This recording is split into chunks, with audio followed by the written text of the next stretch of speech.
क्या आप भी ये सच मानते हैं कि हार्पिक यूज करने से आपके दांत साफ हो जाते हैं? कल ही की बात बताती हूँ लोगों की। मेरे पास एक पेशेंट आया, उन्होंने बहुत समय से पान तंबाकू गुटखा का सेवन किया और दांतों पे बहुत ज़्यादा काले पीले इस तरह से बिल्कुल बुरे बुरे दांत कर लिए। अब प्रॉब्लम क्या हुई कि उनकी शादी की डेट अब पास में आ रही है और उनको चिंता होती है कि यार मैं स्माइल करूंगा तो मेरे शादी के पिक्स में मेरे इस तरह से दाग धब्बे वाले जो गुटखा पान तंबाकू से खाने से हुए हैं, सेवन से हुए हैं, खराब आएंगे। तो उन्होंने सर्च किया यूट्यूब पे और उन्होंने देखा हार्पिक से दांत क्लीन होते हैं और उन्होंने फटाफट एक छोटे से कटोरे में रुई की मदद से अपने दांतों पे हार्पिक लगा लिया। और क्या चमत्कार हुआ उनके दांत का तो मैं क्या कहूँ। ये वीडियो पूरी देखिएगा लास्ट तक। उससे पहले मैं doctor Shweta and welcome to श्वेतसेल स्टूडियो। बहुत सारे लोग हमारे पास आते हैं दोस्तों जो इस तरह की नादानियां कर जाते हैं, जो अपने दांतों को रातों रात सफेद करने की चाह में गलत तरह की चीजें इस्तेमाल कर देते हैं। दांत तो सफेद नहीं होते हैं, उल्टा दांत और मसूड़ों में बहुत ज्यादा दिक्कतें स्टार्ट हो जाती हैं।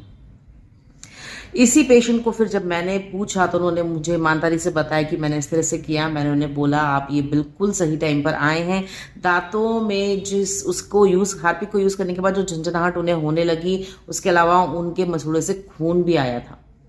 जी हाँ, क्योंकि हार्पिक जो होता है ना उसमें एसिड होता है, वो टॉयलेट क्लीनर होता है। उसमें एसिड होता है जो दांत की ऊपर की जो स्टेन्स उसे हटा देता है। जिस तरह से वो बाथरूम के स्टेन्स को हटा देता है, तो दांत तो क्या चीज़ है, पर आप सोचिए वो दांतों की सतह के लिए कितना खतरनाक होता है।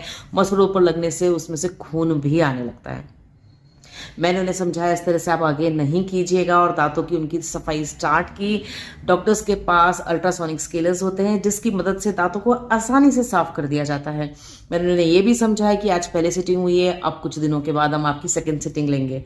बिकॉज अगर दाग दांतों पर तंबाकू की वजह से लगते हैं, बहुत नॉर्मल लगते हैं, तो एक सिटिंग में चले जाते हैं। ज़्यादा होते 2 सिटिंग भी लगती है और बहुत परमानेंट हो गए हैं तो पूरी तरह से नहीं जाते हैं, लेकिन काफ़ी बेटर हो जाते हैं। तो ध्यान रखिए, इस तरह की वीडियोस को देख करके आप भ्रमित हो जाते हैं, अपने दांतों पे एक्सपेरिमेंट करते हैं, अपने शरीर पे एक्सपेरिमेंट करने लगते हैं। बिल्कुल ना कीजिए।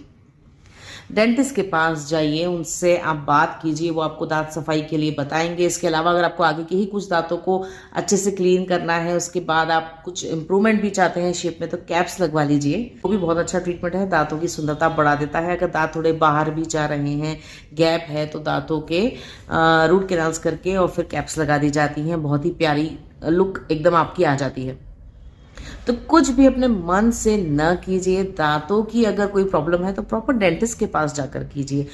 कुछ चीज़ें होती हैं जैसे कि डेफिनेटली दांत दर्द होता है तो कुछ ऐसे नुस्खे होते हैं जो आप हाथों हाथ यूज़ कर सकते हैं, लेकिन हर चीज़ के लिए इस तरह से होम रेमेडी अपने शरीर पर कर लेना ये सही बात नहीं होती है। दोस्तों, उम्मीद करती हूँ ये वीडियो आपके लिए बहुत ज़्यादा हेल्पफुल रही, क्योंकि इस तरह के केसेस आए दिन हम देखते हैं और जो कम उम्र के पेशेंट्स होते हैं ना, उनमें बहुत ज़्यादा होता है कि कैसे कर लें, कैसे स्किन गोरी हो जाए, कैसे दांत गोरे हो जाए, शरीर सुंदर हो जाए, एकदम पतले हो जाए। अचानक से कुछ भी एक्सपेरिमेंट करने लगते हैं जो कि आपके शरीर के लिए घातक होता है दोस्तों। तो उम्मीद करती हूँ इस तरह से आप आगे नहीं करेंगे। कोई भी स्टेप लेते ना तो 100 बार सोचें। और हाँ, गुटखा पान तंबाकू मसाला अगर आप खाते हैं तो ये शरीर के लिए बहुत हानिकारक है, उसकी पैकेट पे भी लिखा रहता है। तो जो चीज़ आपके शरीर को नुकसान पहुंचाती है, मेरी सिंसियर रिक्वेस्ट है उसे धीरे धीरे कम कीजिए और कम करने के बाद बंद कर दीजिए। कुछ दिन लगेंगे। अब नेक्स्ट वीडियो इस टॉपिक पे आने वाली दोस्तों कि किस तरह से पान तंबाकू गुटखा जो आप खाते हैं, सिगरेट स्मोक करते हैं, इसकी लत से कैसे छुटकारा पाए। तो ज़रूर से अगर मेरे चैनल को सब्सक्राइब नहीं किया है तो कर दीजिएगा और नोटिफिकेशन मिले इसके लिए नोटिफिकेशन बेल को ऑन कर दीजिएगा। फिर से मिलूंगी नई वीडियो में। और हाँ, अगर वीडियो अच्छी लगती है तो उसको ज़रूर लाइक करें और ज़रूरतमंद को शेयर करें। Bye bye.